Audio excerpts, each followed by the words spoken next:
Hi everyone. So I'm going to blog today about my divorce and go from there. Before the divorce, after I filed, in the state that we're from, you have to do mediation first and then you go through the divorce proceedings. So during the mediation process of my divorce, we were not in the same room, which was a good thing. And there was a lot of, let me tell you, the mediation started at 9 and it ended about 6:30, 7 o'clock that evening, if that tells you anything on how we didn't agree upon anything. But also mediation gave me an opportunity to see what type of attorney that I hired, which was a crappy attorney. He promised me the world and gave me the trash can. However, some of the stuff I didn't budge on, and some of the stuff I was willing to fire my attorney if need be and get a new attorney, which in reality I should have. But I didn't. But during mediation, our main battle was child support and property. And he really didn't fight a lot about the children. He didn't fight for visitation. Actually, he created the visitation schedule, which was really odd to me because most fathers want their children, you know, the first, third, and fifth weekend of every month, every other holiday, or, you know, every other Christmas, every other Thanksgiving, so on and so on. Well, he requested his children one time a month, 1 weekend a month, and he has to give me notice prior to doing so, and there's a bunch of stipulations to his visitation before he can even get his kids. And so with that being said, it was an interesting mediation. It did last all day just because, like I said, we didn't agree upon a bunch of the stuff. When I originally was going or decided to get divorced, I wasn't really going to fight a lot of stuff. The only thing I was really going to fight for was the child support because, you know, as a mom, I knew in my heart that he was going to walk away. And I kind of feel like I created these kids, yes, and I love my children more than anything in the world, but he also has an obligation to them as well. And so the child support we did fight about, and we finally, you know, settled on what was by law owed to my children.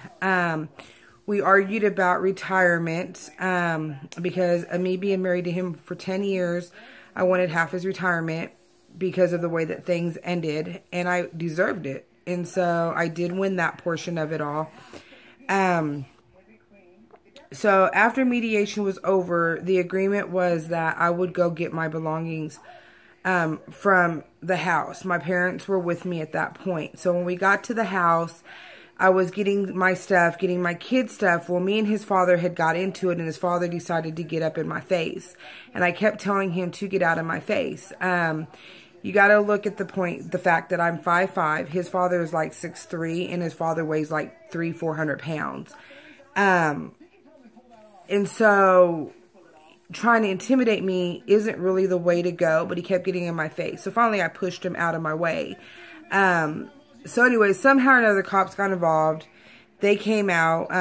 Well, my ex-husband's mom called the cops, and I also called the cops because of his father trying to, you know, scare me and all this other stuff. Where the cops got involved, I got as much of the stuff that I could, and then we left. Well, then during the divorce, we went to court, and him and his girlfriend at the time showed up, which kind of showed the judge right there that he was already committing adultery because we weren't divorced yet. And they refused to sign the divorce papers, which legally I don't need their signature or his signature on it anyways. Him or his attorney, all I need is the judge's signature, and I got that. And so at that point, they granted the divorce, and in the divorce decree, it said that I could come get my stuff once again. So I went to his house to get my belongings with some friends, and he wouldn't let me on the property. Well, prior to this, it was understanding the cops are going to be out there to mediate, make sure nothing does happen. So with that being said, I got out there to get my belongings. He refused to allow me on the property once again to get my items or my belongings and all that good stuff, where his mistress was there. And She kept harassing my friends, and she kept getting in my face. And at this point, I started to get really, really mad because she wouldn't shut her mouth. And just so y'all know, like, I am half Asian. I have Irish and German in me. And all that isn't a good combination because, one, Koreans are hot-tempered and Irish people are hot-tempered. So you put those two together, and then German people are hot-tempered. It's just not a good combination for me. And so I finally blew up, and I told her, you know, excuse my language, but I told her I was fixing to beat her ass if she didn't get out of my face. Well, the cops were standing there too. And, you know, I had finally called my dad, and I was telling my dad, like, I'm getting really mad, and I'm about to beat the hell out this girl, is what I told my dad. You know, and like I told her, he's still my husband, because legally, he was still my husband. The divorce wasn't final yet, so by the law, I was still married to the guy. And she just kept on, and she kept on. And so finally, I went to approach her, and I told her if she got in my face again, I was going to beat the shit out of her. And some other stuff was said. Well, the officer came up to me and told me I needed to calm down. Well, she kept on. And I kind of feel like maybe she was intentionally provoking me to try to get me arrested. I don't know. But she kept on. And so I finally was like, I am fixing, you know, I was talking to my dad on the phone, and I blew up again, and the officer finally told me, you know, ma'am, I'm fixing to put you in the back of my car, and you fixing to go to jail. And I said, well, tell the bitch to get away from me, because if you put me in the back of your car, I'm gonna beat her ass at least before it happens, and make me go into jail worth it.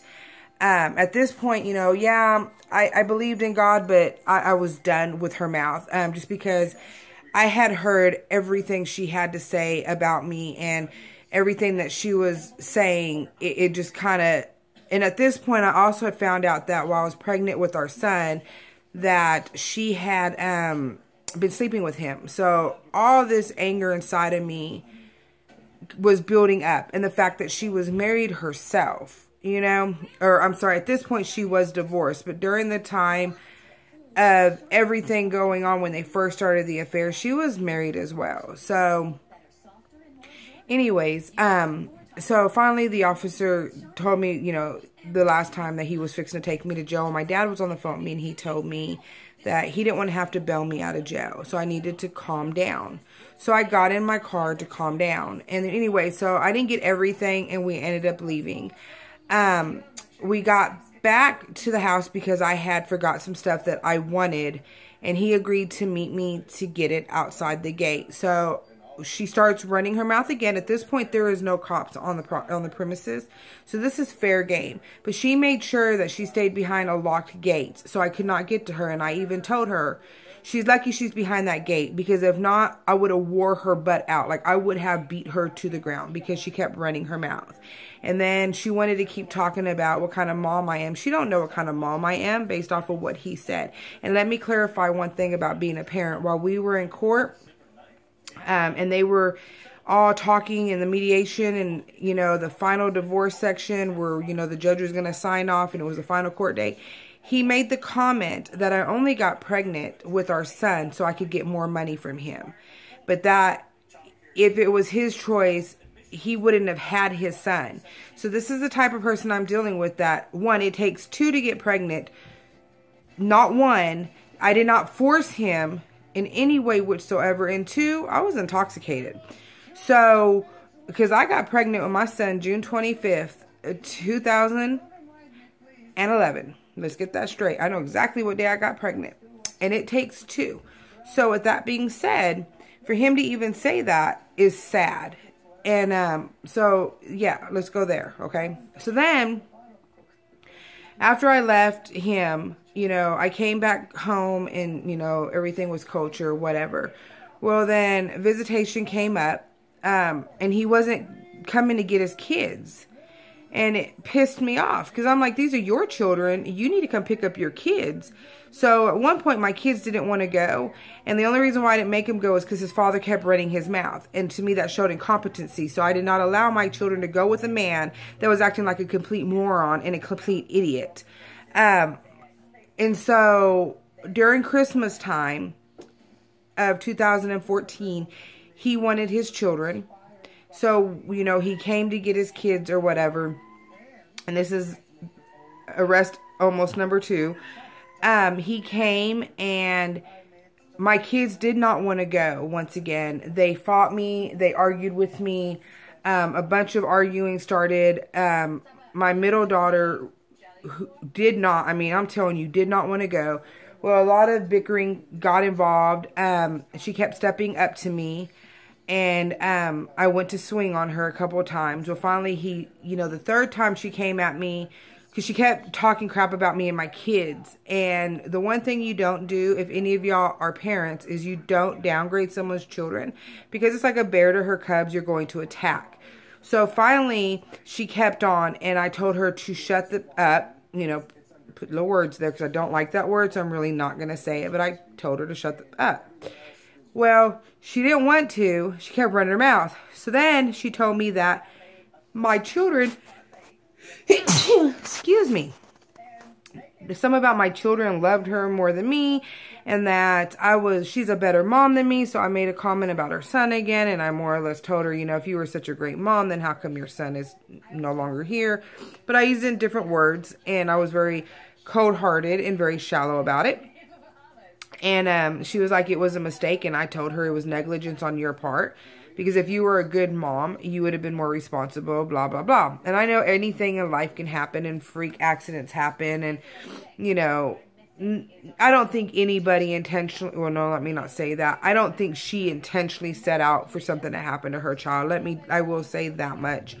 But in a rage of anger, you don't care what you say to people. And typically, your tongue is a sword, and that's when you hit somebody the hardest. Well, she came at me for the second time. And I finally told him, no, I'm sorry, it was the third time, because I told my ex, I said, if she comes at me again and you get in the way, I'm going to lay both of you out on the ground. I'm laying you both out. I don't care. I'm done. I'm not scared of y'all. Well, the cops got involved with that one, and it went on and on and on. So the officers told me that if I didn't calm down, that I was going to jail.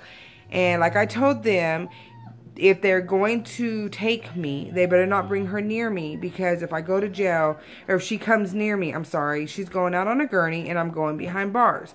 But I will make sure it's worth it, because I'm done with her. Well, anyway, so they end up going with their dad. We finally let him go. I was done. I had plans anyways, and my kids finally agreed to go, and so I let him go. Well, everything just kind of fell apart after that. Like, every time my kids came home, they were complaining about their dad and, all this other stuff. And it was just a bad situation. So with that being said, I'm going to stop it right here, because at this point we are officially divorced. Now, when I talk again, we're going to talk about from after Christmas till September, Labor Day weekend of 2015, which was the last time my children seen their father. And we are going to talk about the situations of the abuse to my son. The fact that Child Protective Services never would do anything about it because of his position and what he does for a living, which I'm not going to reveal. I'm sure some of y'all can figure it out. Actually, I might reveal what he does for a living. I haven't decided yet. And then up to the point of when they last saw their father, and the conversation that took place between the two of us and everything that went on after that. So with that being said, I know this is a lot and some of it's kind of boring, but it gets it off my chest and you guys kind of see the way this has been going. But anyways, I will talk to y'all later. Y'all have a great day. Bye.